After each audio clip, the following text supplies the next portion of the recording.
الله فلا مضل له ومن يضلل فلا هادي له، وأشهد أن لا إله إلا الله وحده لا شريك له، له الملك وله الحمد وهو على كل شيء قدير.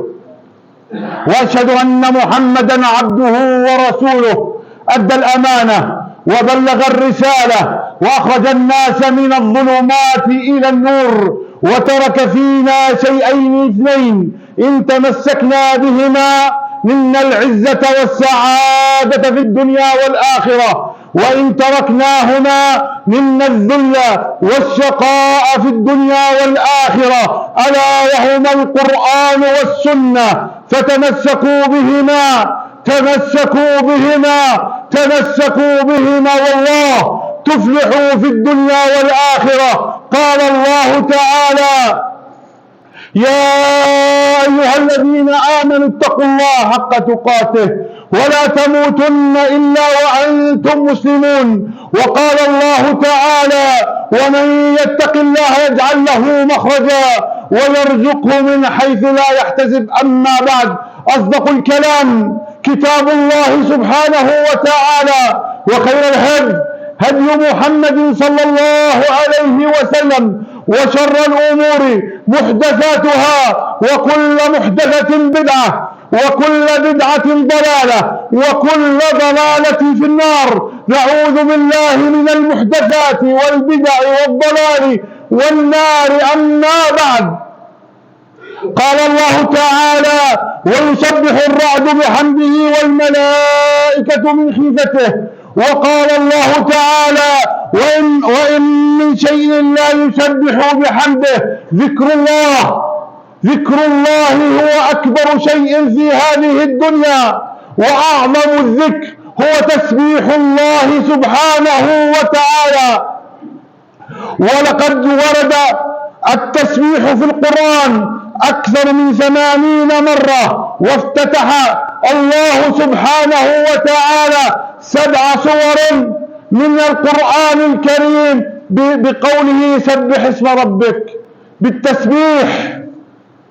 عباد الله، فالله هو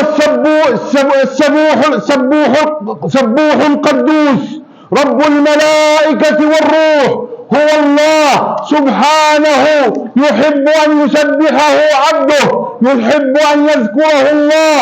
لذلك الملائكة سلام الله عليهم مع كثرة أعمالهم، إلا أنهم يسبحون الله في الليل والنهار من دون كلل أو تعب.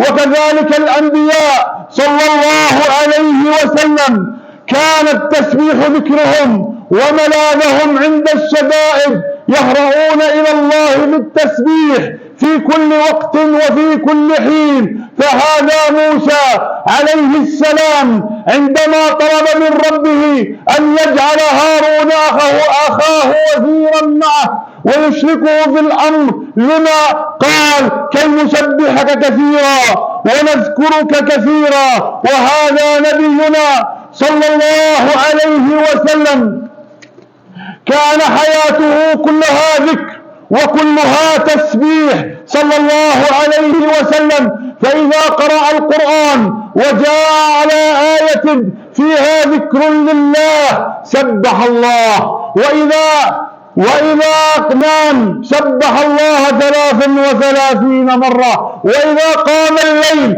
أكثر في ركوعه وسجوده من التسبيح صلوات ربي وسلامه عليه.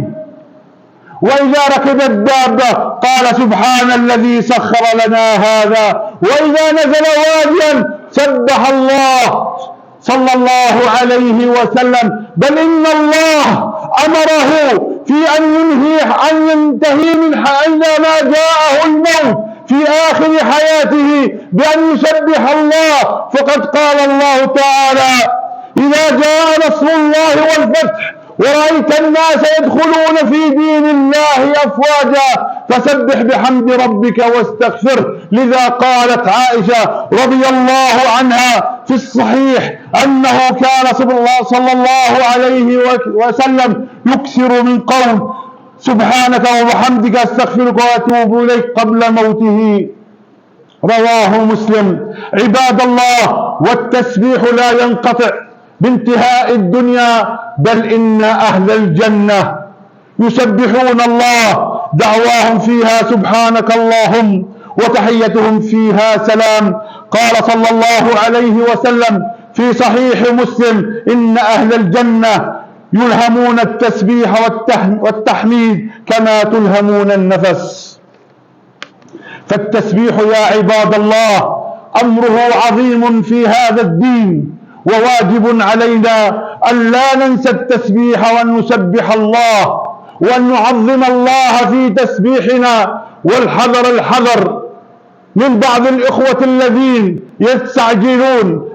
يستعجلون في تسبيحهم، فما تسمع منهم إلا وهذا ليس تسبيحا، هذا ليس تسبيحا وليس عليه أجر بتة. إنما التسبيح يكون بتعظيم الله ويكون بوقار. سبحان الله سبحان الله سبحان الله. أما هذه البسبسة ليست من الذكر في شيء أبدا.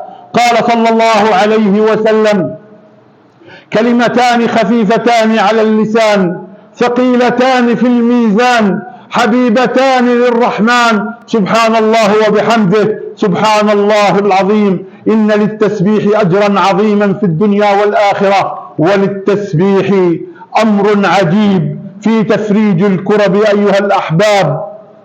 فهذا يونس عليه السلام قال الله تعالى فلولا أنه كان من المسبحين للبث في بطنه إلى يوم يبعثون.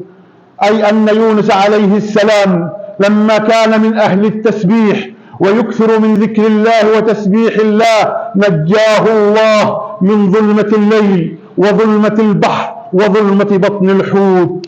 فقال الله تعالى فنادى في الظلمات أن لا إله إلا أنت سبحانك إني كنت من الظالمين. فحري بنا ونحن في هذه الكرب ونحن في هذا الكرب وهذا الابتلاء العظيم يا عباد الله في هذه الأيام أن نكثر من ذكر الله وأن نكثر من تسبيح الله، لعل الله يجعل لأهلنا في غزة وفلسطين مخرجا، لعل الله أن يرزقهم النصر وأن يرزقهم الشهادة وأن يفرج عنا وعنهم هذا الابتلاء وهذا الخذلان العظيم الذي نحن فيه. سبحانك اللهم وبحمدك، سبحانك لا إله إلا أنت، سبحانك لا نصر إلا منك ولا قهر لعدونا إلا منك، لا إله إلا أنت سبحانك إنا كنا من الظالمين.